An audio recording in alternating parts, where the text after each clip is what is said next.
Rama comes and gives the essence of Vedas as 112 Upanishads.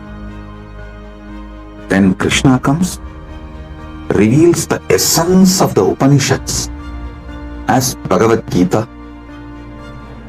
Then Paramashiva ordains Brahma to take birth as Manu, Vishnu to take birth as Vyasa, and establish the Dharma for this age.